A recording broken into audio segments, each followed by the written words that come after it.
The moment the woman stepped through the airport's automatic doors, something happened. Something so small, no one else noticed yet, powerful enough to shift the fate of an entire airline. A check-in agent looked at her, frowned, then gave a tiny shake of the head, as if she had just spotted someone unworthy of standing anywhere near the priority lane. A single glance, an unspoken word, a bare-faced dismissal. And in that exact moment, a storm no one could see had already begun to form. The afternoon at Chicago, O'Hare felt like a nightmare wrapped in neon light. Passengers shouted, rolling suitcases screeched across the stone floor, and the announcements over the loudspeakers crackled as if they too were exhausted by the chaos flooding the terminal. The burnt smell of over-brewed coffee mixed with the heavy scent of soggy bagels and the faint tang of jet fuel, a cocktail of odors that only a giant airport could inflict on people. In that river of bodies rushing past Dr. Naomi Carter stood completely still, the way a forgotten mile marker remains, standing in the middle of a storm. At 46 years old, she carried a quiet steadiness, dressed in a plain black hoodie, grey joggers worn in sneakers, her hair tied back, no jewelry, no designer bag. To anyone glancing her way, she looked like a college professor or a shift-based technician or a mother heading home after a long conference. No one knew this unremarkable-looking woman was the founder and CEO of Carter Biologics, the company that controlled 70% of emergency medical specimen transport across the entire eastern United States. No one knew that a single order from her could delay life-saving surgeries nationwide. No one knew that every medical cargo flight, carrying hearts, livers, kidneys, donor tissue, or specialized cancer drugs, operated on the schedules she personally approved. They looked at her appearance and assumed they knew who she was. They knew nothing at all. Beside her stood Evan Brooks, 27 tall and lean shirt, buttoned to the collar, clutching a laptop backpack like a lifeline. Evan kept scanning the area, the young assistant jittery, not because of the crowds, but because he was still adjusting to the fact that the calm woman sipping water beside him was someone who could keep an airline CEO awake for an entire month. Flight 451 will begin pre-boarding shortly, the announcement echoed. Naomi nodded her voice, calm but firm as she said, "Let's go, Evan." To Evan, her tone sounded like a commander's order. He had seen Naomi silence 3 senior attorneys from a major insurance corporation with only 2 questions.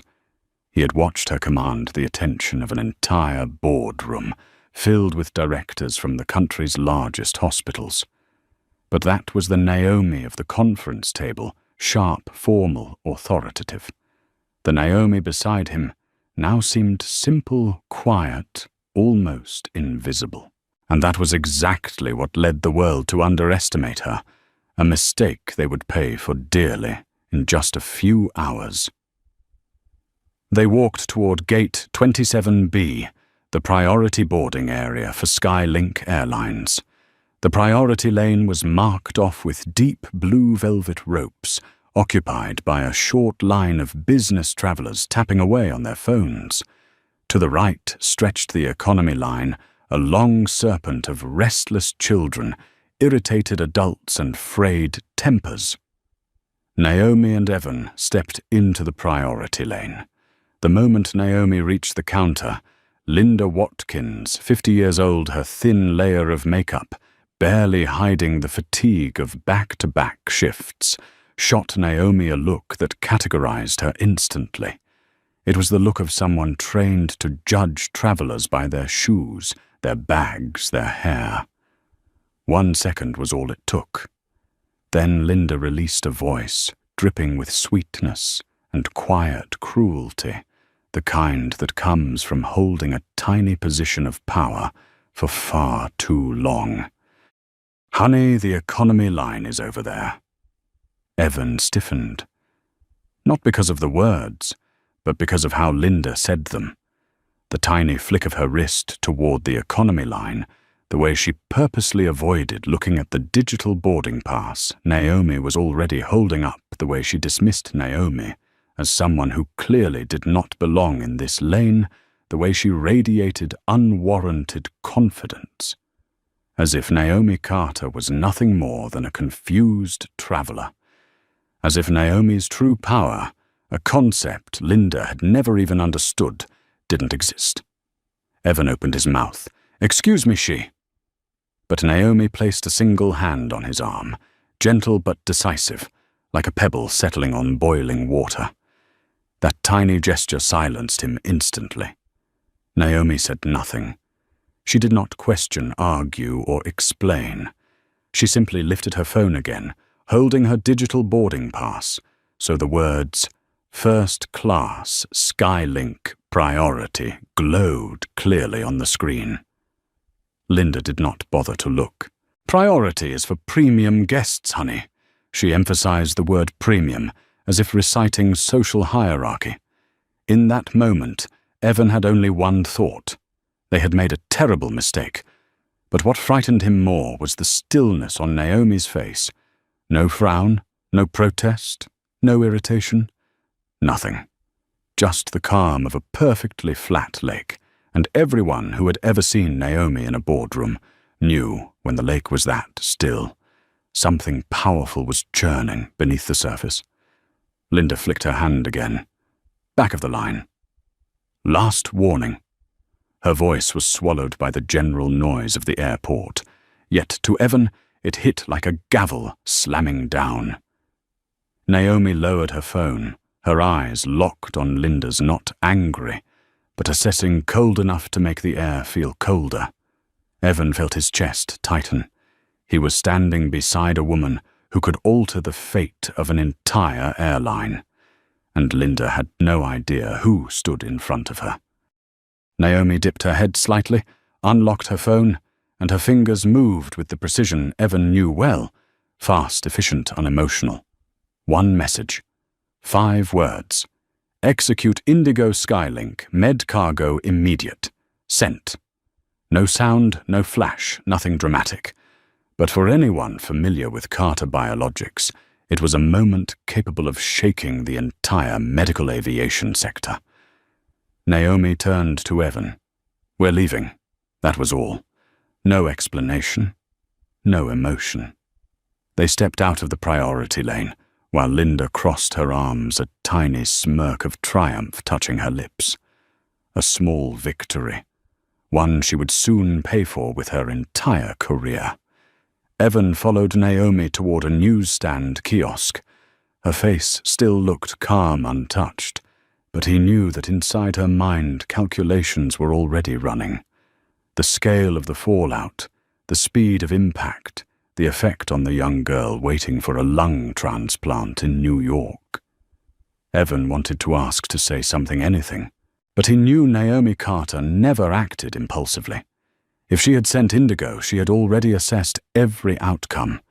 It was not anger. It was a decision. A decision Skylink would soon understand in the most brutal way. A notification chimed in Naomi's pocket. She opened it. It was the internal confirmation from Carter Biologics. Indigo acknowledged full activation sequence initiated. Evan swallowed hard. Not because he feared Naomi, but because he feared what was coming for the people who had dismissed her. A short distance away, Linda continued scanning boarding passes, unaware that with each beep, she was stepping closer to the edge of unemployment. Behind her, Franklin Moore, Skylink's station manager at O'Hare, was in his office checking emails, unaware that in a few minutes his phone would explode with calls, and his life would be swept up by an invisible storm. Naomi stood by the glass-wall airport lights, reflecting in her steady eyes. No one in the terminal knew that the woman standing quietly by herself could bring an airline to its knees with a single message? No one. But they would know. And by the time they learned the truth, it would already be too late. The moment Naomi Carter stepped out of the priority lane, no one in the airport knew that deep in the cargo hold of Flight 451 lay something so precious that an entire medical team in New York was holding its breath for it, a pair of donated lungs for 6-year-old Eliza Turner, sealed inside a Carter Biologics preservation container where the slightest shift in temperature or humidity could mean death. Passengers around Naomi only saw a simple woman being redirected to the economy line, unaware that at that exact moment a small life was hanging by a thread thinner than the pride of any airport employee. Naomi stood beside the newsstand kiosk, a water bottle in hand, her eyes calm as she watched the stream of people flowing past. But inside her mind, the countdown had begun. She knew precisely how long the lungs could survive. She knew each minute slipping away was another stroke cutting through Eliza's chance at life. Evan stood beside her, his face drained of color, the moment he realized she had truly activated indigo. He had never seen indigo used outside of training scenarios, because it was created to never be used at all. The system was like the emergency kill switch in a laboratory, and anyone who touched it meant a mistake had crossed into the territory of the unforgivable. Evan swallowed, trying to steady his voice, even though it trembled. "Do they do? They know what's in that cargo hold." Naomi did not answer immediately. Her face was unreadable still and cold like a winter lake. "No," she said at last, "and that is exactly why they do not deserve to transport it." Evan fell silent. In that instant, he understood why Naomi was the one leading Carter Biologics, and he was not. Her perspective was not that of someone offended by an unprofessional gate agent.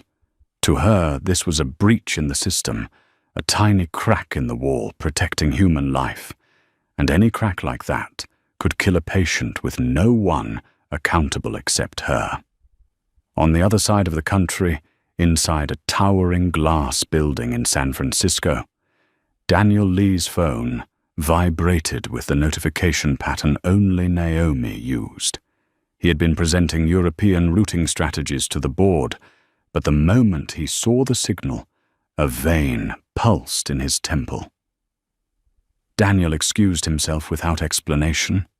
When the conference room door closed behind him, he checked the message. Only 5 words. Execute Indigo Skylink Med Cargo. He inhaled sharply and hurried toward his office. No one in that boardroom knew that in a matter of minutes, Skylink's stock price would begin plummeting like a heavy stone falling off a cliff. Daniel opened the emergency control dashboard, entered his authorization code, and hit enter. Instantly, the system unleashed a pre-programmed chain reaction, withdrawing $24 million in transport fees, freezing all Skylink access to the biological specimen database, locking every scheduled shipment for the next 6 months, and delivering automated alerts to the entire Skylink executive board. The market chart lit up, the red spreading fast, like blood seeping into fabric. And Daniel exhaled slowly. He knew Naomi would only trigger Indigo if someone at Skylink had crossed the one line she never allowed anyone to cross, the line of respect for human life. Back in Chicago, inside the small frosted glass office behind Gate 27B, Franklin Moore was sipping lukewarm coffee when the alerts exploded across his computer screen. Franklin had worked in airports for more than 20 years and had seen almost every possible crisis: unruly passengers, violent outbursts, complete system blackouts. But what he was seeing now made cold sweat slide down his spine. A bright red email subject line, immediate termination, Carter Biologics contract. Franklin stammered as he called headquarters, and when the deputy operations director finally answered, his voice sounded like someone caught in the middle of a storm. "Frank, this started at your gate. Someone from Carter Biologics was there. Someone just got insulted. Franklin nearly dropped the phone. Who did that?" "Find out." Franklin sprinted toward the boarding area, and the moment he saw Naomi standing calmly near the window, not yelling, not arguing, simply observing the world like someone waiting for the result of an equation, he knew at once this was the spark. This was the beginning of the storm. But what made his skin prickle was not Naomi's presence. It was her silence. Harmless people always try to explain. Powerful people never need to. Meanwhile, in the cargo hold, the lung preservation container continued its steady vibrations, its temperature control system humming rhythmically. The green indicator light blinked in a slow cycle like the faint heartbeat of Eliza, fading with each passing second. If anyone had been standing next to the unit, they would have heard the soft, steady breath of the cooling system, like a tiny creature fighting to survive. No one knew that what trembled inside that hold was more important than every suitcase on that aircraft combined. No one knew, and that was the problem. Linda Watkins, the woman who had pushed Naomi toward the economy line, continued her work with a tired smile, forced into politeness. "Next boarding pass, please. Have a nice flight. Enjoy your trip." To Linda, it was just another long day, another endless line of travelers. A job of repetition, automatic greetings. And that was what made the situation dangerous. Great disasters often begin with people who believe they are simply doing their job correctly. Linda had no idea that each beep of the scanner was taking her closer to losing everything. No idea that her casual honey had become a slap across the dignity of a woman with more influence than the CEO of the airline she worked for. Naomi checked the time, then gazed out toward the runway. Another aircraft was taxiing its wheels, hissing lightly against the pavement, leaving a faint gleam under the airport lights. She thought of Eliza. Then she thought of Eliza's mother, who had likely not dared lift her eyes from the floor for more than 48 hours. She thought of Dr. Sharma, who once told her, "We are not just racing the clock, we are racing death, but I trust you." Naomi closed her eyes for a brief second. She hated Indigo. Hated having to use it, because every time she used it, someone would lose their job. An airline would lose tens of millions of dollars, hundreds of people would face investigation. But she used it because even the smallest error in medical transport could become the blade that pierced Eliza's lungs. Evan looked at Naomi, hesitant. "Are we betting too much on this?" Naomi opened her eyes. "No," she said. "I am correcting a mistake. Their mistake." Evan nodded, though his chest still felt heavy. A notification tone chimed from his phone. He glanced at the screen and nearly dropped it. Skylink stock down 2.4% live. Cargo lockout active. Field retrieval unit estimated arrival in 9 minutes. Evan turned to Naomi, his face drained of blood. "The rapid response team, they're coming. Of course." Naomi replied softly, like a breath. "When others fail to do their job, we do it for them." And beyond the glass, the runway glowed under golden lights, while Naomi Carter stood there, calm, silent, yet radiating power like an approaching storm. No one knew that in a few minutes, Flight 451 would be grounded entirely. No one knew that the woman who had been dismissed from the priority lane was the same woman who could freeze an entire airline's operations with a single message. No one knew that the storm coming did not roar. It arrived in the silence of a woman they underestimated. And by the time they realized it, everything was already too late. The storm never begins with an explosion. It begins with a small vibration, a faint disturbance in the air. And at Gate 27B, that vibration was the confused blink of Linda Watkins as her boarding pass scanner suddenly flickered and turned a blazing red. Huh! Linda frowned and scanned again. The machine emitted a piercing beep and locked up entirely. A large message flooded the screen. Boarding suspended authority revoked. Passengers nearby stirred with irritation. A man in an expensive suit scowled and raised his voice. "What is this? I have a connecting flight scan." "It again." Linda pressed the reset button. Nothing. She tapped the keyboard. The screen went black. A bead of sweat slid down her temple, not from heat, but from the creeping sense that something was very, very wrong. Then her radio crackled to life, Franklin Moore's voice, tight and strangled, as if an invisible hand were closing around his throat. "Linda. Stop boarding. Stop everything. I am coming." Linda opened her mouth to respond, but Franklin had already appeared in the distance, running, practically throwing himself toward the counter, his face white as paper. In 18 years at the airport, Linda had never seen Franklin run. That alone sent a cold shiver through her spine. "Frank, the scanner is broken. I am trying to—" "It is not the scanner." He cut her off, his voice, barely more than a whisper terrified passengers might overhear. "Something extremely serious is happening. This flight is frozen. Temporarily, Flight 451 is completely suspended." Suspended, Linda blinked. "What do you mean? Weather mechanical? The plane is still right there. Not weather." "Not mechanical?" Franklin looked directly into her eyes, and in them was the horror of a man staring over the edge of a cliff. "It is Carter Biologics." Linda blinked again. A hollow gap opened between her eyebrows. She knew that name vaguely from cargo manifests, but she was only the boarding pass checker. She did not handle cargo. "Carter, what? Do not tell me you do not remember," Franklin hissed.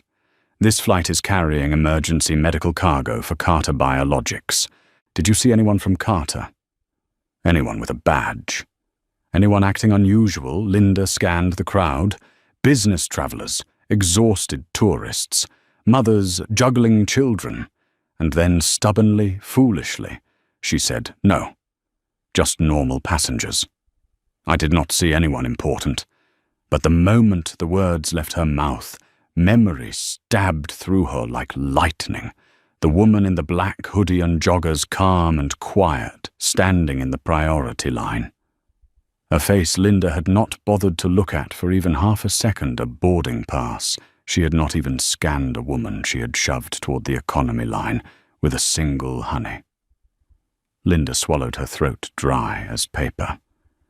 There was one woman, she murmured, barely audible even to herself. She was wearing athletic clothes. I thought she was in the wrong line. She did not look like a priority passenger. Franklin's eyes went completely dark. His expression hardened, stripped of every trace of humanity. "You kicked someone out of priority." Linda nodded weakly. She did not look. "Not look," Franklin repeated. "Not look." Each word dropped like a stone. "You kicked the CEO of Carter Biologics out of the priority line." Linda felt as if someone had slapped her across the face. The air around her thickened. "What CEO? No, she cannot be." She was wearing joggers. Franklin only stared at her. And in that silence, Linda understood her career had just ended. Franklin turned his eyes, scanning the gate area, searching for the woman he had never noticed, until he saw Naomi standing a short distance away, calm as if she were merely observing the line at Starbucks, completely detached from the chaos she herself had set in motion. No one in the terminal recognized Naomi Carter. She was not a celebrity, not a public figure. No one knew her face. But to Franklin, she looked like a spear aimed straight at the heart of Skylink Airlines. "She is right there," he whispered, as if afraid she might hear him. Linda turned to look, and when she saw Naomi, her heart plummeted.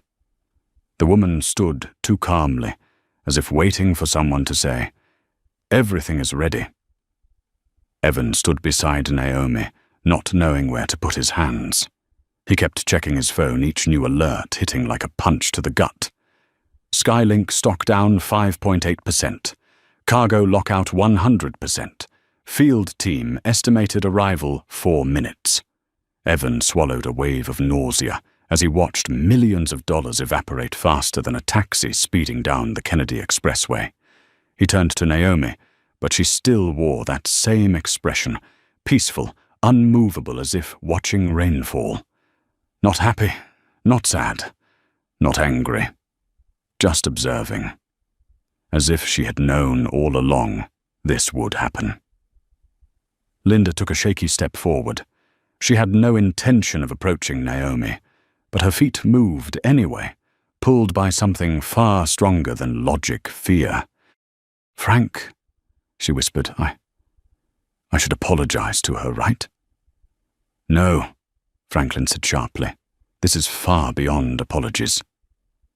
At the window, Naomi slowly turned her head. Her eyes were not harsh, not sharp, not punishing. They simply saw everything. Linda felt a cold needle pierce straight through her body. Naomi said nothing. She did not nod. She did not shake her head. But that look alone told Linda she had no place here anymore. Naomi gently unlocked her phone and swiped a notification. Evan saw it first. "Retrieval unit has entered restricted airfield zone. Stand by." Evan exhaled shakily. "They are here."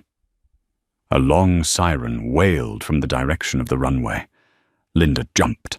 Franklin spun around instantly, his heart nearly stopping, as he saw 2 black vans with the Carter Biologics logo, a heartbeat line, like an ECG wave racing through the security gate, escorted by 2 airport operations vehicles. The ground vibrated as the wheels thundered across the concrete. Lights flashed. Ground crew stepped aside. Passengers pulled out their phones to record the scene, unaware they were capturing the beginning of one of the worst crises in Skylink's history. Evan's eyes widened. "They respond faster than the police." Naomi replied softly but firmly, because life does not wait for anyone. When the vans reached the cargo hold of Flight 451, Naomi did not need to look to know what would happen next. 6 Carter Biologics technicians stepped out with synchronized movements like a special operations unit.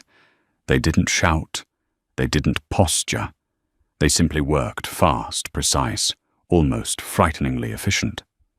One technician presented a digital authorization board to the Skylink ground chief. He read it, then turned pale.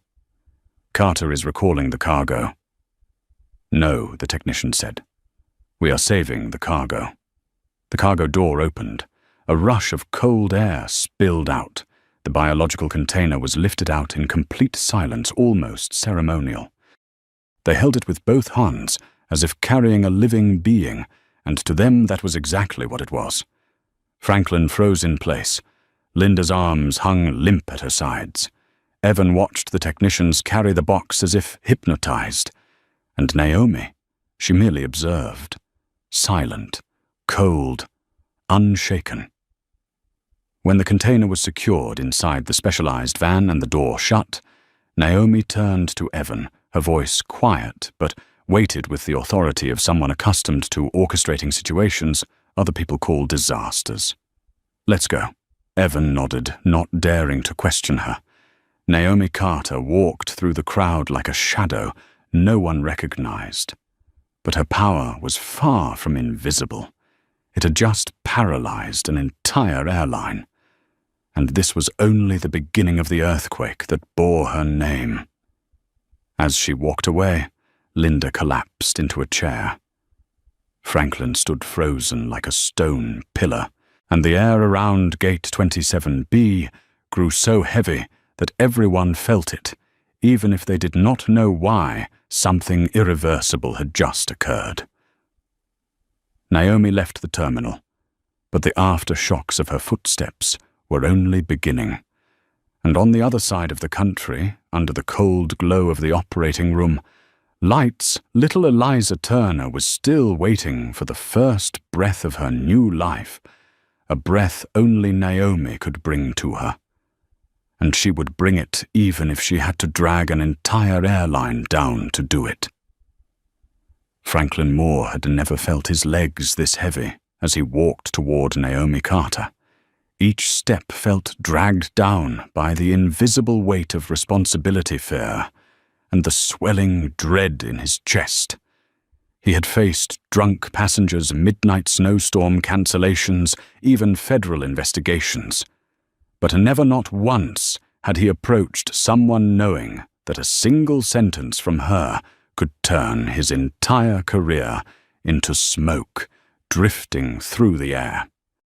Naomi stood by the glass window, the runway lights casting a faint glow across her face, making her appear as though she did not belong to this chaotic world at all, but belonged instead to another realm, the realm of people whose decisions carried human lives on their fingertips. Evan stood beside her with both hands gripping his backpack, straps his face pulled tight like a stretched wire. He saw Franklin approaching, and his first instinct was to step in front of Naomi as if he could shield her from danger. But Naomi lightly touched his arm, a small gesture, yet enough to make him step aside. Franklin stopped a few yards away, breath uneven. He did not dare come closer, did not dare meet Naomi's eyes immediately. When he finally gathered the last scraps of courage he had left, he spoke. "Dr. Carter." Naomi turned. Her eyes were deep and cold, like a still lake, yet beneath that stillness was a force capable of swallowing an entire storm. "Yes," she answered, her voice soft but unmistakably clear. Franklin inhaled deeply, so deeply his chest felt ready to burst. "I am Franklin Moore, station manager for Skylink here at O'Hare." He practically pushed each word out of his dry throat. "I came to apologize for what happened at the gate." Naomi looked at him. No expression, no nod, no polite smile, just a look.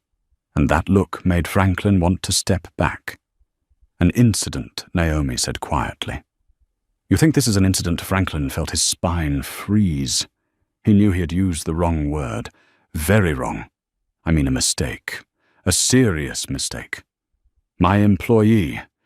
She—" He glanced at Linda, who was standing only a few steps away, with a face pale as chalk, looking like someone awaiting a death sentence. She behaved inappropriately. "I assure you her actions do not reflect," Naomi cut in her voice, calm but sharp as a thin blade. "Do not reflect what Franklin stammered. Do not reflect our company culture." Naomi tilted her head slightly, as if examining a strange object. "And what exactly is your company culture?" Franklin opened his mouth, but no words came out. Naomi continued her voice, slow, each sentence pressing him deeper into a corner. "Is it judging passengers by their shoes, by the color of their clothes, their hair, or their skin?" Linda heard that and collapsed into a chair. She covered her mouth with her hands. but tears still forced their way through her fingers. Franklin swallowed hard, feeling his throat scrape like sandpaper. "Dr. Carter, please. We are truly sorry. We will get you on the flight immediately. We will fire the employee responsible. We will compensate you. A lifetime first-class pass. A financial settlement. We will do anything to fix it." Naomi interrupted again. "You think this can be fixed with a first-class ticket?" Franklin did not answer. He could not. Naomi took a step toward him. Not threatening. Not towering, but the air around Franklin suddenly felt heavier, like the entire room had collapsed onto his shoulders. "Mr. Moore," she said, "do you know what is inside the cargo hold of this flight?" Franklin nodded awkwardly. "Yes, I was just briefed. An emergency transport, a donated lung." Naomi stared directly into his eyes. A set of lungs with 4 hours left in the safe window. A surgery prepared since midnight. A surgeon waiting in New York. A child waiting to breathe. And you entrusted her life to someone who did not respect a passenger enough to look at a boarding pass. Franklin felt as if he had been shoved into a pit of ice. Naomi did not stop. Carter Biologics is not transporting cargo. We are transporting the future of human beings. Every minute lost can kill a patient. One misplaced frown from your employee can become a death sentence. Franklin gasped for breath. He looked at Naomi the way a defendant looks at a judge reading the verdict. Naomi continued, her voice low but unwavering. "And that is why I terminated the contract." Franklin blurted out, "No, please, Dr. Carter. You misunderstand. This was an individual mistake." Not Naomi's gaze pinned him in place. If your system allows an individual mistake to endanger a patient, then it is the system that is flawed. Franklin could not move. It felt like some invisible gravity held him where he stood. Naomi lowered her voice even further, just enough for him to hear. "The contract has been terminated at the highest level. It cannot be reversed. It cannot be negotiated." Franklin felt his chest collapse inward. "Dr. Carter, when you say that, you mean Naomi did not let him finish. Skylink will never transport a single biological specimen for Carter Biologics again." A small sound came from behind them. Linda Watkins had begun to cry. Franklin turned instinctively, and the sight only made the pain sharper. The employee he had known for 18 years sat hunched over hands, covering her face, broken by the realization that she had destroyed her own life with one word worth less than $1. Naomi glanced at Evan. "Let's go." Evan followed her. Franklin did not move. He reached out a hand as if grasping the last thread of hope. "Dr. Carter, please, your shipment, the lungs. If they do not fly on this aircraft," then Naomi turned back, and for the first time in his life, Franklin Moore felt truly small. "Skylink no longer deserves to carry them," Naomi said. "I will do it myself." Franklin stuttered. "You're yourself?" "You mean..." Naomi held his gaze, her eyes lit not by anger, but by the steel will of someone who carries human life in her hands. "My aircraft is on its way." Evan's phone rang at that moment. He answered quickly. "Dr. Carter, the rapid response team has completed the retrieval. The vehicle has left the tarmac. We need to head to the private arrival zone immediately." Naomi nodded. She walked. Each step felt like another nail sealing the coffin of Skylink's future. Franklin could only watch. He did not dare follow, did not dare speak, did not dare breathe too loudly, because he knew no apology could patch the hole Linda had created. No training program could fix a culture already rotten. No compensation could buy back the trust of someone like Naomi Carter. And as the terminal's automatic doors opened, and Naomi stepped through them. The light outside fell across her shoulders, dragging behind her the silent collapse of an airline. A woman in a hoodie, a single honey, a 5-word message, and now an entire corporation kneeling before her decision. Naomi did not look back. She did not need to. The aftershocks of the storm she unleashed would speak for her. And on the other side of the country, in the quiet kitchen of a small apartment in Brooklyn, the mother of Eliza Turner still sat clutching her phone, unable to move from her chair, waiting for a call that might save her daughter's life. Naomi knew that. And she knew one more thing: she would make it in time, at any cost. As Naomi Carter and Evan stepped out through the glass doors of the terminal, the cold early month wind swept across the outdoor corridor, carrying the smell of jet fuel and the lingering warmth of late afternoon sun off the runway. No one in the pickup area knew that the woman in a hoodie walking past them had just torn apart a contract worth hundreds of millions of dollars with a single sentence. Naomi did not look left or right. She walked straight ahead, each stride steady, as if she already knew the world would rearrange itself according to her will. Evan struggled to keep his breathing even. The crisis at Gate 27B still clung to his shoulders like a slab of stone. He still could not believe everything that had unfolded in less than half an hour. Indigo-activated Skylink system, frozen Carter Biologics rapid response team, appearing on the runway like a special operations unit, and now Naomi leaving a collapsing airline behind her without a backward glance. Evan tried to speak, but Naomi stopped walking first, not because of him, not because of the wind, but because her phone vibrated. A call. On the screen, Thomas Harrington, CEO of Skylink Airlines. Evan froze. Naomi looked at the phone for exactly 3 seconds. She always gave a partner one chance to speak, one chance only. She accepted the call. Dr. Carter. Thomas Harrington's voice sounded strained, as if he had sprinted down 5 hallways. Behind him, Evan could hear chaos, keyboards clacking, someone shouting, "We just lost another 2%. I just received the report.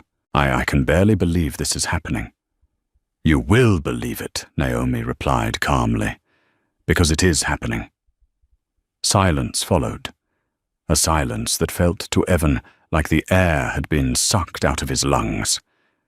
Then Thomas spoke again, voice trembling but trying to stay composed. "On behalf of Skylink, I want to offer my deepest apologies. We take full responsibility. That employee, she has been suspended immediately." Naomi said nothing. Thomas inhaled shakily. "This is a serious but isolated error. It does not reflect our culture." Naomi cut him off, her voice, even and sharp as a thin blade. "I am not interested in the culture you describe. I am interested in the culture your employees display." Thomas went silent. Naomi continued, "And I only trust what I see." On the other end, someone yelled, "Stock down 8%. Valuation wants an emergency call." Thomas lowered his voice, as if trying to stop a building from collapsing. "Dr. Carter, please. A 20-year partnership. A strategic relationship. It cannot end because of a word." Naomi asked, her voice cold as frost on steel. "No, Mr. Harrington. It ends because of the mindset behind that word." Thomas held his breath. Naomi went on slowly, each word sinking deeper into him. "If your employee can judge a passenger based on clothing, she can misjudge a shipment. And if she misjudges my shipment, someone will die." Thomas spoke quickly, desperation bleeding through every syllable. "We can fix this. We will fix it. I am begging you, give us a chance to correct this." Naomi looked toward the distant runway lights, blinking red and green in the dusk. "I do not want a promise. I want trust, and you cannot buy it back." Thomas swallowed hard, reaching for any lifeline left. "Then what can we do? Anything you need. Any amount of compensation." "I will retrain every employee," Naomi replied. "You cannot repair culture in one night." Thomas's voice cracked like something inside him had begun to break. "Dr. Carter, at least allow Skylink to complete the current transport. Let us take the lungs to New York. All we ask is a chance to make this right." Naomi closed her eyes for a single second. 1 second was enough to clear all the noise. Enough for Evan to realize she had just made her final decision. "No," she said. "Skylink has lost the right to touch that life." Thomas choked out. "Dear God, you are putting the entire surgery at risk." Naomi opened her eyes, her voice forged in steel. "No, Mr. Harrington. Your failure put it at risk. I am correcting your failure." Silence. Absolute silence. Evan thought the call had ended, but Naomi was not finished. "My aircraft will arrive in 40 minutes. The retrieval team has collected the cargo. The surgery will proceed as planned." Thomas whispered, "Your aircraft, I do not entrust a patient's survival to an airline that does not respect its passengers." Evan stared at Naomi as if watching a storm split the ocean in half. Thomas tried one more time, voice unraveling. "Dr. Carter, please. Just one chance, one meeting, one review. Something." Naomi looked toward the pickup lane. A black SUV from Carter Biologics had just turned into the entrance, its headlights casting a long beam across the pavement. "The chance was given," she said softly. "But your employee told me to stand in the economy line." Thomas could no longer speak. There were no words left that could save him. And Naomi ended the call with a single sentence that made even Evan shiver and made the COO of Skylink fall silent. "No one is allowed to disrespect my patients. No one." Naomi hung up. The final tone sounded like the closing of a coffin lid. Evan stood, motionless, heart pounding. "Dr. Carter," he whispered. "You know Skylink will collapse because of this," Naomi answered without looking at him. "Not because of me, because of themselves." The SUV pulled up in front of them. The driver stepped out and opened the door. "Dr. Carter, the medical jet is being prepped. They are heating the pressure cabin and finishing final checks on the biological systems. We should depart." Naomi got into the car. Evan followed, still shaken by everything he had witnessed.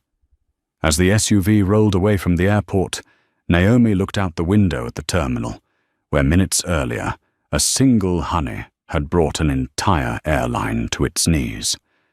But she was not angry, not vengeful, not triumphant. She thought of only one thing: Eliza Turner must be able to breathe.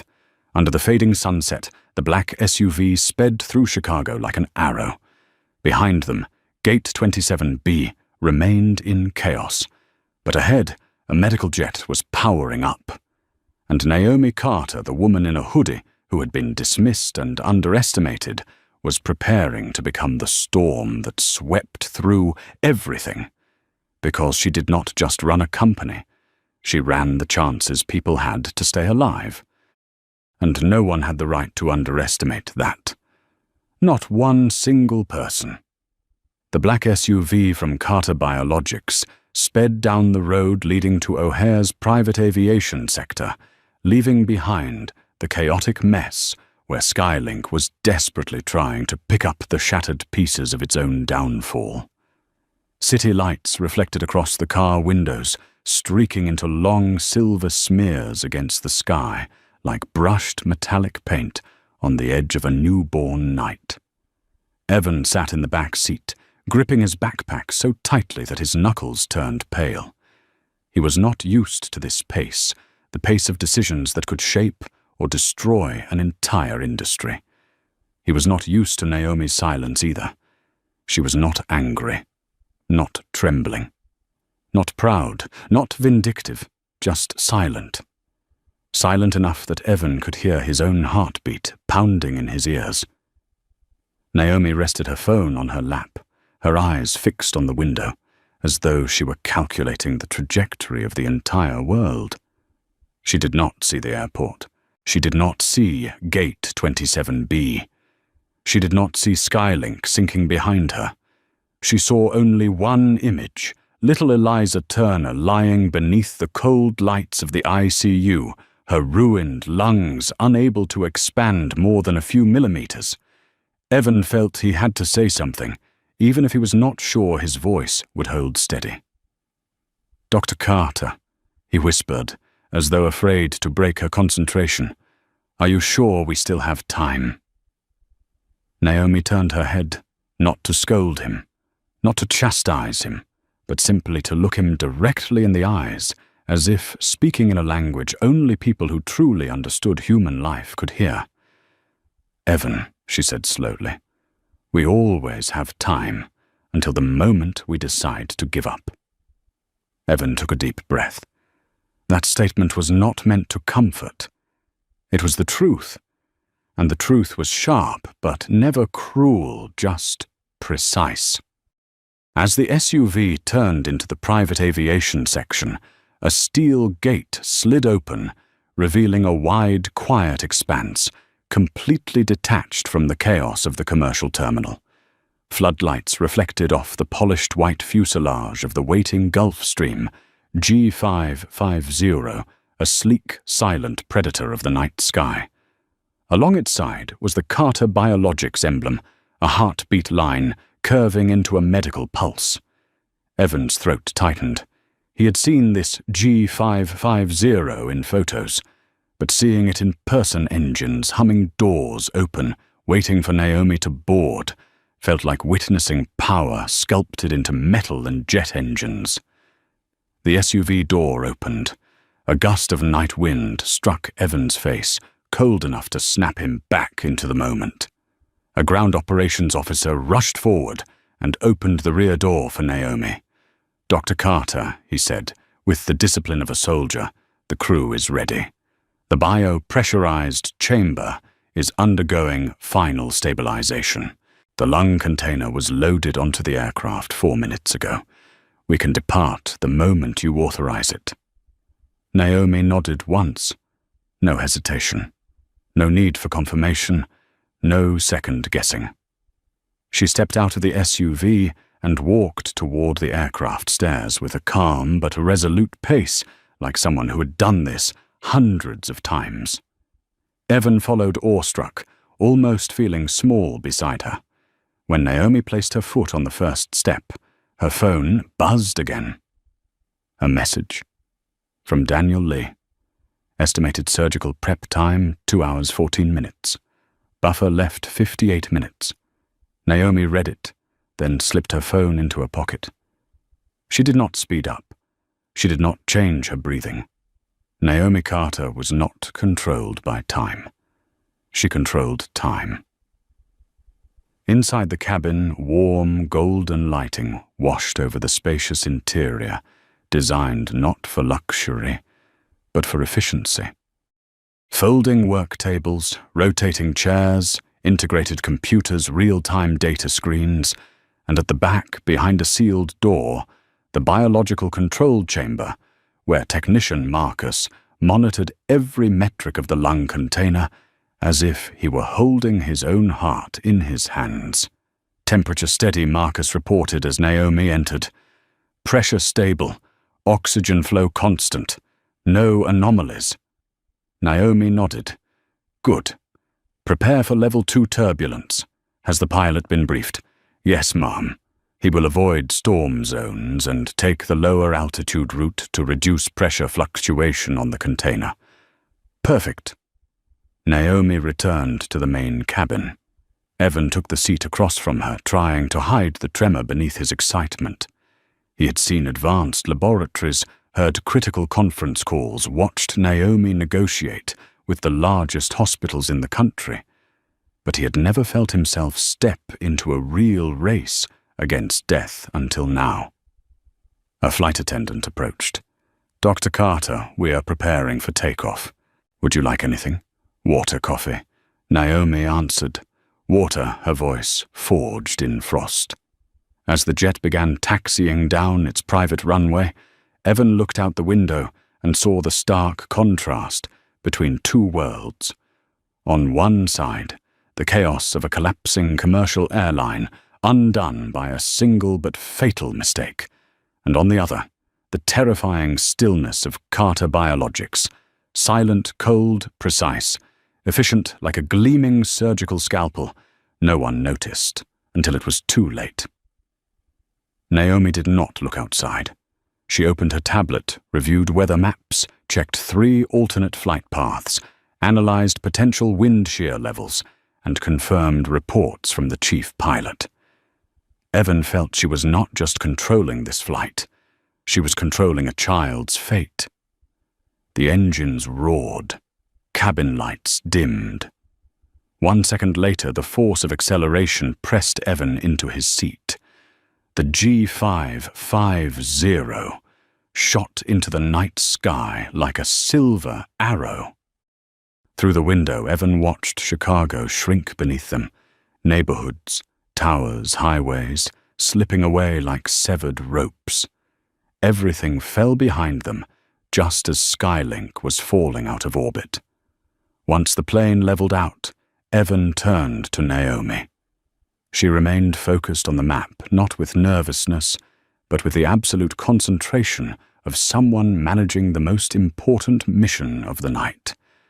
Dr. Carter Evan whispered. "If we are even a little late," Naomi interrupted him, her voice calm. "We will not be late." "But if, Evan..." Naomi looked directly at him. Her eyes were 2 still centers of gravity amid the storm. Being late is not an option. Not in this work. Not when a child is waiting for her breath. Evan bowed his head, and in that moment, he understood. Naomi was not fighting Skylink, not fighting disrespect, not fighting prejudice. Those were merely obstacles. The enemy Naomi Carter fought against was death, and death had no brakes, no sympathy, no room for error. Naomi returned to her tablet, her eyes steady but bright with steel. "We will arrive in time," she said. "Not because I believe in luck, but because I prepared for Skylink's failure years ago." Evan's breath caught. "You mean..." Naomi answered with a sentence that sent a chill down his spine. Indigo was not created to respond to emergencies. It was created to predict human behavior. Outside the window, the aircraft sliced through the night sky like a cold blade cutting across a sheet of black silk. Naomi leaned back slightly. For the first time in hours, she closed her eyes. Not to rest, but to picture the small face of Eliza Turner, and to promise herself that the child's next breath would not be determined by the attitude of a gate agent. It would be determined by the precision of a woman who had been underestimated because she was standing in the wrong line. And Naomi Carter would never allow the world to define her worth by the shoes she wore. The battle had begun, and the night sky had opened its path for a race against death, a race Naomi had already decided she would win, at any cost. The G550 sliced through a thick layer of clouds, as if tearing through a black curtain, and only minutes after reaching cruising altitude, a violent jolt slammed Evan back into his seat. The water cup on the table popped open droplets, scattering into the air before pattering onto the floor like rain. Evan gasped. What just... But Naomi had already braced her hand on the armrest beforehand, her expression unchanged, as if the turbulence were nothing more than the morning shake of a crowded city bus. The overhead speakers crackled to life with the calm voice of the captain. Level 2 turbulence, not dangerous. We will be descending 300 feet to avoid a shear layer.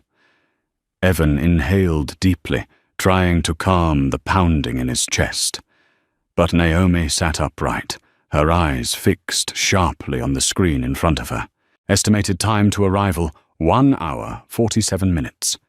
This kind of turbulence won't affect Evan did not even finish before Naomi answered, her voice low, but clear. No. The biocontainer was built for far worse conditions. The only dangerous thing in the sky is delay. Evan nodded, trying to push down the anxiety rising in him. But when he looked at Naomi, he realized her eyes did not show worry at all. What they held was something far more, suffocating, total focus, the kind of focus that made the air around her feel tight, as if she were holding the world's countdown clock inside her skull. Naomi opened her tablet, checking the lung container's stats again. 36.1 degrees Fahrenheit. Oxygen stable. Pressure stable. Marcus. She called her voice sharp as metal striking stone turbulence report. The door to the biochamber opened slightly, and Marcus stepped out, expression tense. The container is still within tolerance. I reinforced 2 additional anchor points as a precaution, but if this turbulence continues too long, it will not Naomi cut him off. I chose this flight path. I know which corridor is clean enough. Evan shivered slightly. There were moments he felt Naomi was not just running a company, she was running the weather itself. But before Marcus could return to his station, Naomi's phone vibrated. A tone Evan had never heard before. Short, sharp, reserved for one person, Dr. Anita Sharma, the lead transplant surgeon at Mount Sinai. Naomi answered immediately. Dr. Carter Sharma's voice came through tight as a stretched string. Behind her, Evan heard rapid footsteps, metal instruments clattering, and the quick beeping of a heart monitor. We completed the prep meds. The patient is in pre-op. The surgical team is scrubbed in. Time remaining on the lungs, Naomi, we have 62 minutes. Evan saw Naomi close her eyes for a single second, as if visualizing the exact distance between them and New York, then open them with pure steel. We left Chicago. No further delays. I need an exact time. Naomi Sharma pressed her voice, firm but trembling. I cannot put the girl on the table without knowing the lungs are guaranteed. Naomi glanced at the ETA on the screen. 1 hour 31 minutes to New York. But that was only arrival. Not ground transport. Not traffic. Not unforeseen obstacles. She calculated for 3 seconds, then spoke a sentence that made both Evan and Marcus snap their heads toward her. We will be there in 54 minutes. The line went silent. A silence heavier than the sound of wind slamming against the aircraft's hull. Then Sharma whispered, Naomi. If you are wrong, I am not wrong, Naomi cut in. Prep the operating room. When I say we arrive, it means the lungs are already in the hospital elevator.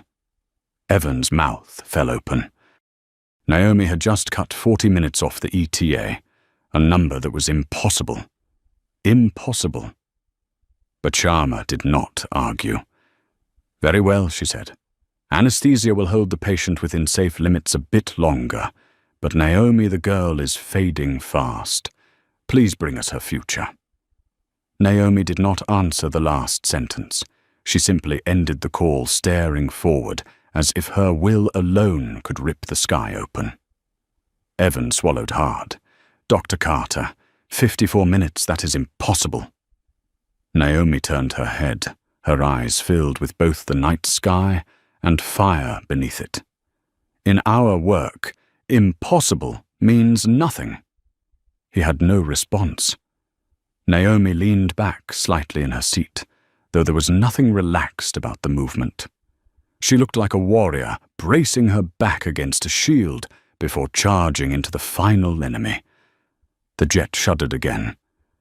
This time, Naomi lifted her face slightly, her brows tightening. Evan gripped the armrest with both hands. The aircraft dipped, right-steadied, then leveled. The captain's voice returned more strained than before. "We are avoiding an unexpected, strong wind front, but I will try to shorten our path." Naomi hit the intercom button, her voice sharp and commanding. "Captain, I need that flight time cut as much as possible. I want to land in New York in under 1 hour. I will push the limits, ma'am." "But cutting 40 minutes?" "It is not a request," Naomi said. "It is a medical directive." Evan looked toward the cockpit through the crack in the door. The captain's expression said everything he understood. The woman in the VIP cabin was not a passenger. She was an order. 1 minute later, the engines roared louder. The G550 tilted slightly, accelerating harder, tearing into thicker clouds as if punching through them with its nose. Naomi stared out the window, her expression no longer calm, but locked into absolute concentration. She was holding someone else's life in her hands, and she knew it. Evan felt his stomach knot as he watched the countdown. 60 minutes. 59. 58. Turbulence shook the cabin. Naomi did not move. In the back, Marcus monitored the container eyes, glued to shifting numbers, ready for the worst. Evan felt his heartbeat, sinking with the engines, with the vibration of the cabin, everything becoming one suffocating orchestra. He glanced at Naomi. She gazed into the night sky, her eyes so deep, he could not tell what she was thinking, fear, worry, or battle.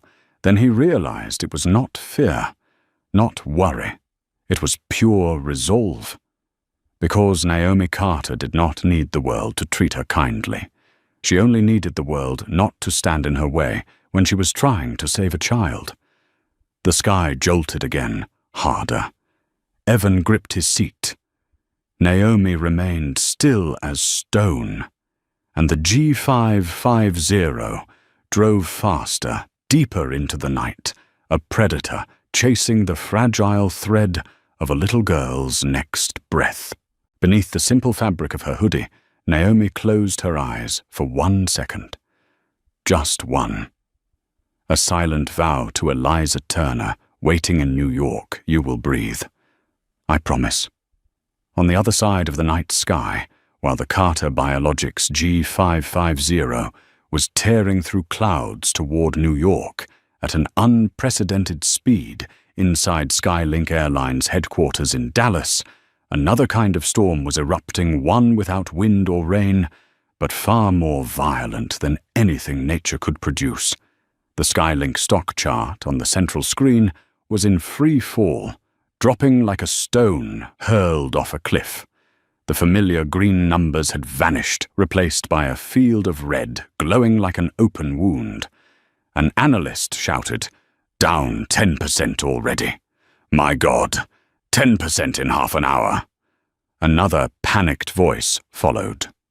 "All Carter, biologics transport systems are locked out. The cargo network is showing global errors." Inside the emergency conference room, CEO Thomas Harrington stood frozen, as though his soul had evaporated. His collar strained against his neck, his face drained under the cold white lights. He tried to remain composed, but his hands trembled, betraying him completely.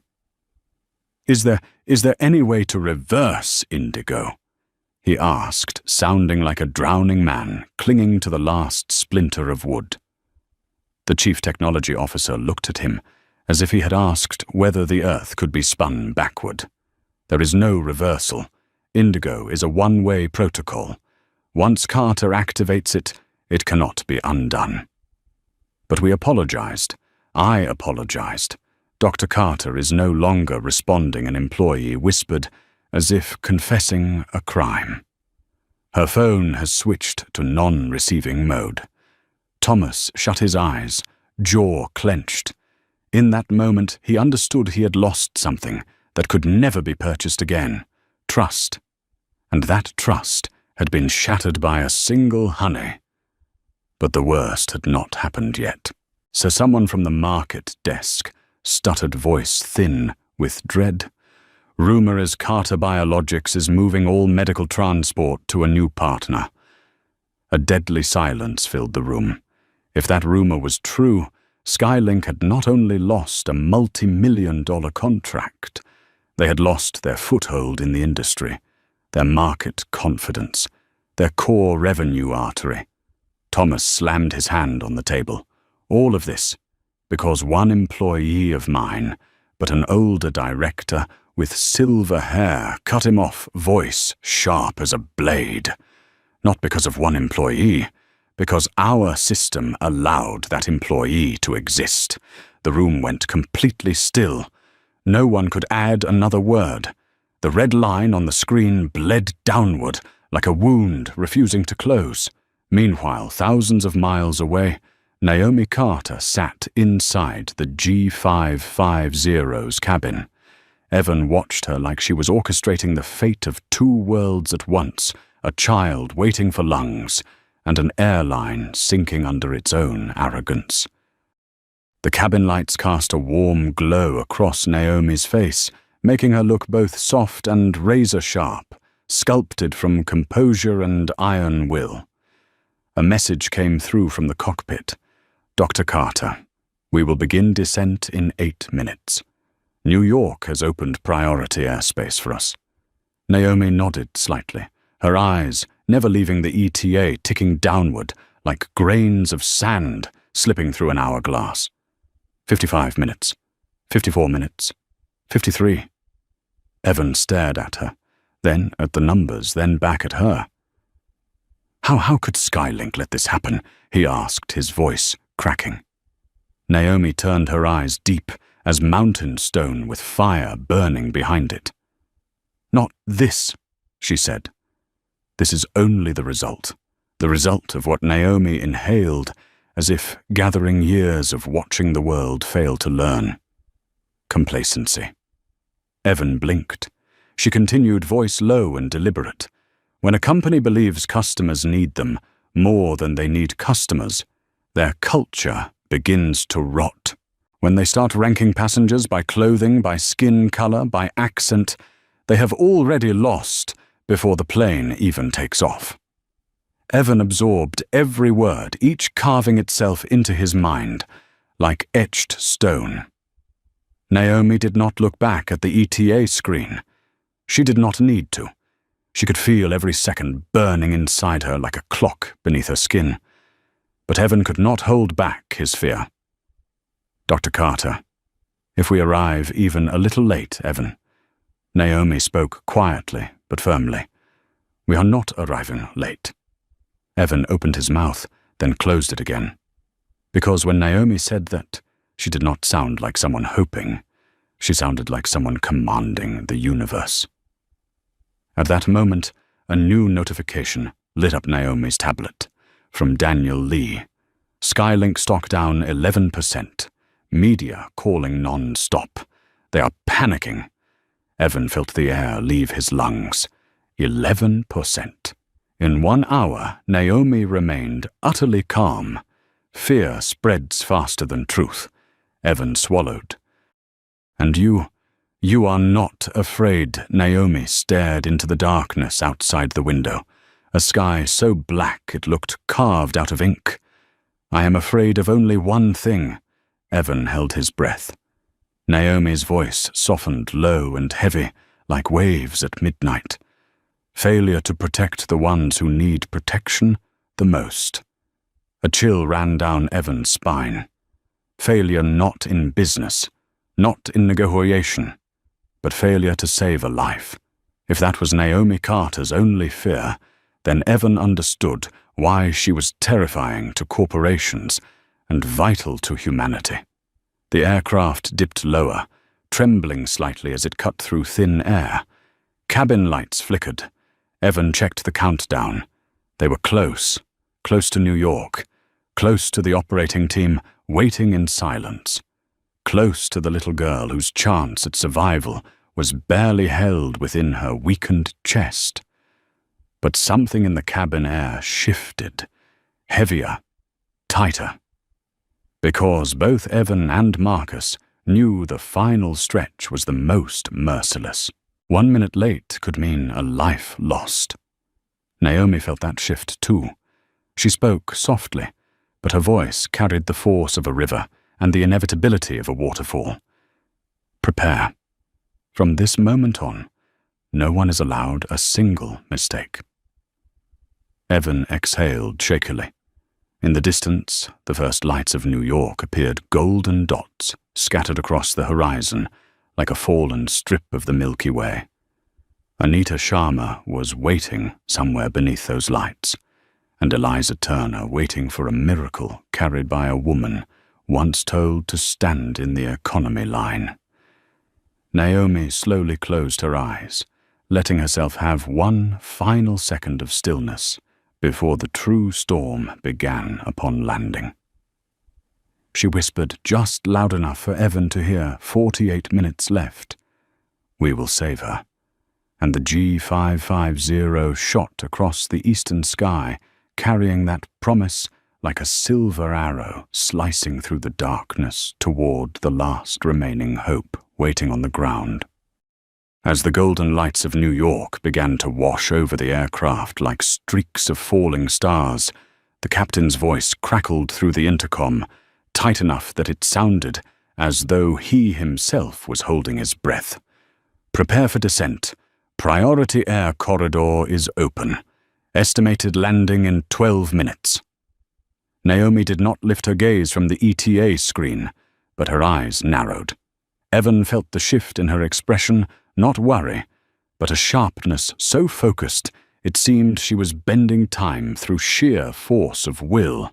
The cabin jolted again, harder this time, yanking Evan halfway out of his seat before the belt caught him.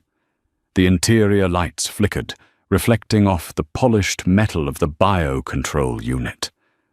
Naomi did not look at Evan. She simply said, "This is the hardest part." Evan swallowed. Landing, no. Naomi replied, her voice soft but powerful, like a drawn blade. Getting the lungs to the hospital. As the aircraft pierced the last layer of turbulent air, Naomi tilted her head, listening to the engine's low rumble, then glanced out the window. The city below stretched out like a web of lights, beautiful, cold, and indifferent. In that endless maze of buildings, there was only one place she cared about: Mount Sinai Hospital, where a little girl was waiting with only minutes left. The captain announced, "Now," on final approach. "Hold positions." Naomi turned to Evan. "Be ready," she said. Evan nodded, though his hand still shook. The landing gear hit the runway with just enough force to rattle the cabin, but the captain steadied the aircraft as gently as placing a glass on a table. Evan exhaled in relief, but Naomi did not. She never breathed in relief when the mission was not complete. "We have landed," the captain said. "Waiting for escort vehicles?" "No," Naomi said quietly. "The escort vehicles are waiting for us." And at that moment, Evan heard sirens. Not chaotic city sirens, but sharp, commanding tones clearing the way for life itself. 2 NYPD cruisers sped toward the aircraft lights, spinning in red and blue spirals. Behind them was a black SUV bearing the Carter Biologics emblem. The aircraft door swung open. A blast of cold night air rushed in, sharp and alive. Marcus emerged from the rear cabin, cradling the biological container in both hands as if holding a still, warm heart. "Temperature stable," he said, tension trembling in his voice. "We need to go. Now." Naomi nodded.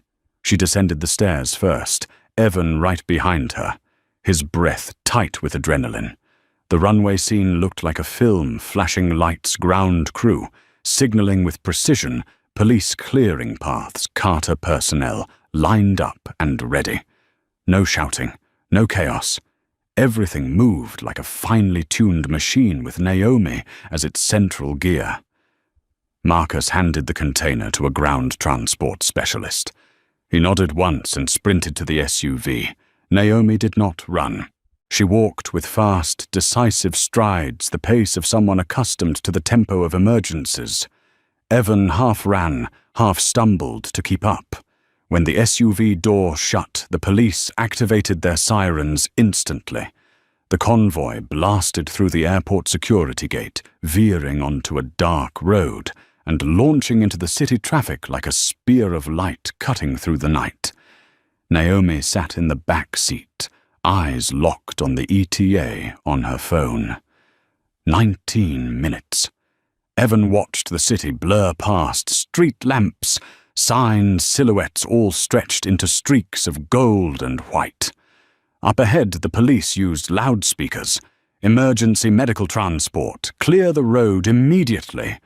Cars parted like they were being pushed by invisible force, scattering to the sides as the convoy sliced through. Evan felt his heartbeat sinking with the pulsing sirens. 17 minutes. The SUV braked hard at a clogged intersection. The officers jumped out, whistles shrieking as they waved, shouted, and physically pulled traffic aside. Naomi placed a hand on the front seat, her voice cold as steel. "Do not stop," the driver understood. He accelerated, swerving into the bus lane, squeezing the SUV through a gap so narrow Evan thought they would scrape concrete. 14 minutes, Naomi called. "Anita, 14 minutes!" Dr. Sharma's voice cracked on the other end. "Naomi, the patient's oxygen saturation is dropping. She cannot last much longer. We are scrubbed in. All we need is the lungs. You will have them," Naomi said, her tone solid as stone.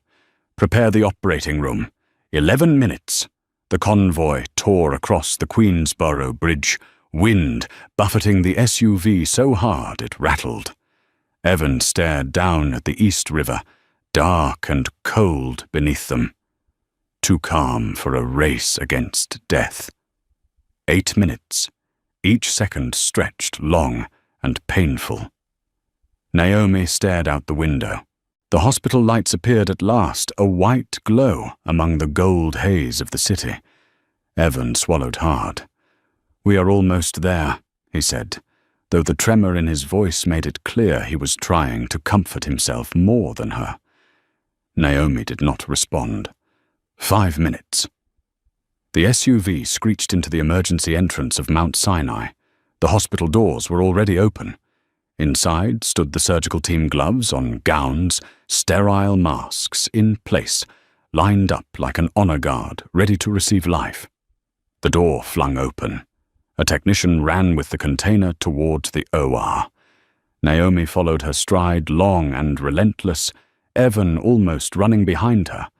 The bright hospital lights cast her shadow, long and sharp across the hallway floor, like the blade of a guiding sword. The surgical team stepped aside as she passed.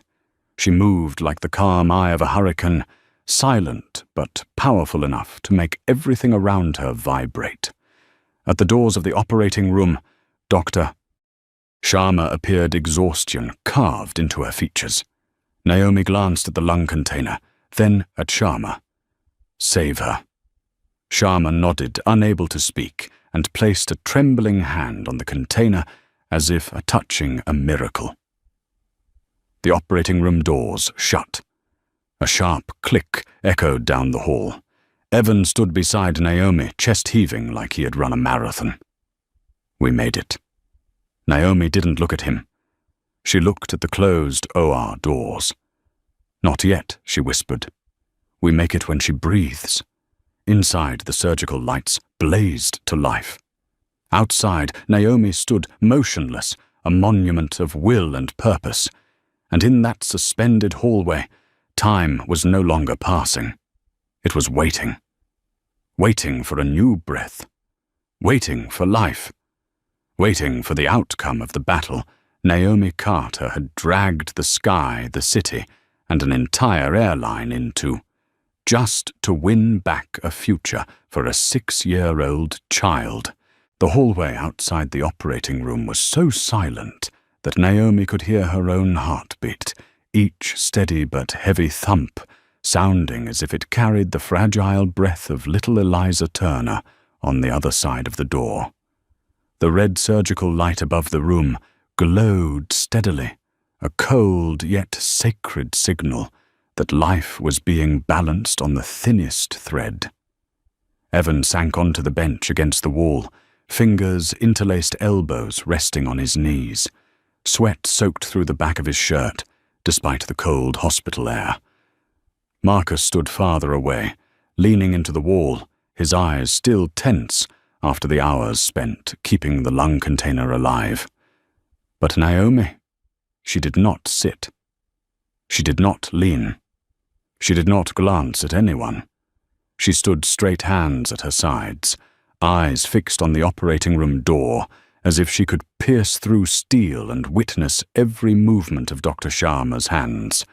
Her entire life had been built on controlling variables, schedules, timelines, processes, technology, people. But right now, in this moment, she controlled nothing. Everything rested in the gloved hands of the surgical team inside. It was the one part of the mission Naomi Carter could not carry herself. And because of that, it was the only part that made her feel vulnerable. Evan glanced at her. "Dr. Carter, you should rest. Drink some water. Sit for a moment." Naomi did not turn her head. "I will rest when the girl can breathe." Evan opened his mouth, then closed it again. No one could argue with that promise. 24 minutes passed, 42 minutes, 1 hour. Time began to distort for Evan, stretching and folding, heavy with worry, pressing like a stone in his gut. Naomi had not moved even a centimeter. Then suddenly the phone in her pocket vibrated. One vibration, brief and steady, not urgent, not fragmented. A signal Naomi had heard thousands of times in her career, but this time it was not a warning, not a request, not a problem. It was an answer. Naomi pulled the phone from her pocket. The screen light illuminated her face, carving her features into something delicate but iron strong. A message from Daniel Lee. The first 3 words made her world stop. "She is breathing." Evan shot up from the bench. Oh my God, is that Naomi did not answer. She opened the full message. "The girl is breathing. Surgery successful. Oxygen levels stable. Dr. Sharma says thank you." In that moment, Naomi closed her eyes. Not to cry, not to celebrate, but to finally release the tension that had been wound tight in her chest for hours. Her exhale was long and deep, as if she had just lowered a massive stone into the depths of the ocean. Evan watched her, seeing for the first time her shoulders drop slightly, as though the weight of an entire world had finally lifted. Naomi opened her eyes. They did not shine with triumph, nor pride, nor excitement. They shone with one thing alone: life. "The child is breathing," she whispered, as if saying it to herself. Evan covered his face with one hand, tears slipping quietly through his fingers. He had never been part of a mission where the outcome mattered this much. Marcus exhaled sharply and leaned harder into the wall, his legs finally giving way after a battle he had never fully trained for. At that moment, the operating room door cracked open, and a flood of white surgical light spilled into the hallway. Dr. Sharma stepped out, exhaustion etched across her features, but her eyes bright with relief. She removed her mask, revealing a smile Naomi would remember for a very long time. "She is stable," Sharma said. "The lungs are functioning beautifully. Oxygen levels are strong. We just completed the final response test. Naomi, we did it. Naomi did not embrace anyone. She did not laugh. She did not cry. She simply tilted her head and nodded, once a small gesture carrying the weight of an entire war. "Thank you," Naomi said. Sharma stepped closer and touched Naomi's arm gently. "No, Naomi. Do not thank me." She looked into Naomi's eyes and spoke with quiet certainty. "Thank you for refusing to compromise." Naomi knew it was true. She understood that her decision had dragged hundreds of people into motion, had sent an airline into freefall, had shaken thousands of shareholders, had cost several employees their jobs, and had forced an entire system to confront its own flaws. She knew the stakes, and she did it anyway. Evan looked at her with awe. "Dr. Carter, you saved her." Naomi shook her head. "No, the surgical team saved her." She lifted her gaze, eyes deep as dark water. "I simply refused to let someone else's mistake kill a child." The words settled into Evan like a vow carved into stone. Sharma gave one last nod before heading back to the recovery wing. "Come meet her mother," she said, with a soft smile. "She wants to thank Naomi Carter in person." Naomi paused, not because she feared meeting a parent, but because she had never been comfortable with gratitude. She was familiar with responsibility, with pressure, with carrying the world without expecting thanks. But she nodded. Evan walked beside her as they moved down the hallway. At the end of the long corridor, a woman stood, waiting, thin, exhausted eyes, swollen from sleepless nights and too many tears. But when she saw Naomi, she raised a hand to her mouth, and fresh tears spilled out this time from relief. "Dr. Carter," her voice cracked. Naomi stopped in front of her. "My daughter." The woman breathed. She is breathing." Naomi nodded. "The lungs were a match. The surgery succeeded. Your daughter will grow up." The woman broke down, covering her face, then stepped forward, as if to embrace Naomi, but held herself back at the last second, afraid to cross a boundary. Naomi gently placed a hand on her shoulder, a simple gesture more meaningful than any speech. "You owe me nothing," Naomi said. "We each did our part." The mother shook her head. "No, without you." Naomi did not deflect the gratitude. She simply held the woman's gaze for a long, quiet moment, accepting the weight of her words. Then she said the only thing she truly believed. "I did what was right," Naomi said. "Nothing more. Nothing less." A little later, Naomi stood at the window of the recovery room. Inside, Eliza Turner lay sleeping, her small chest rising and falling, with steady breaths, the monitor tracing her oxygen levels like a gentle lullaby. Evan stood beside her and whispered, "Look, she is really breathing." Naomi watched for a long time, so long that Evan wondered whether she realized she was holding her own breath. Then slowly she exhaled, not because she was exhausted, not because she was relieved, but because that tiny chest was doing the one thing Naomi had fought all night for it to do: breathe on its own. When they left the hospital, the New York night seemed quieter than usual, as if the whole city were bowing its head to that small but sacred victory. Evan walked a few steps behind Naomi, watching her silhouette ordinary, in a grey hoodie, yet powerful beyond measure. A woman who had been pushed out of the priority line. A woman called Honey. A woman judged by her joggers. But that same woman, silent, calm, relentless, had brought an airline to its knees, shaken a market, forced hundreds to confront themselves, all to save one life. As Naomi pushed open the glass doors and stepped into the night air, a breeze lifted her hair. Evan looked at her and understood something simple but profound. Real power did not come from the chair she sat in or the aircraft she commanded. It came from her refusal to allow even the smallest disrespect to endanger the life of a child. It was the kind of power only those who understand the value of a single breath can possess. Naomi paused on the hospital steps. She looked up at the New York night sky, not seeking answers, but confirming to herself that the battle was over. Then she said softly, but clearly enough for Evan to hear, "A child breathed." She turned and descended the steps. Evan followed.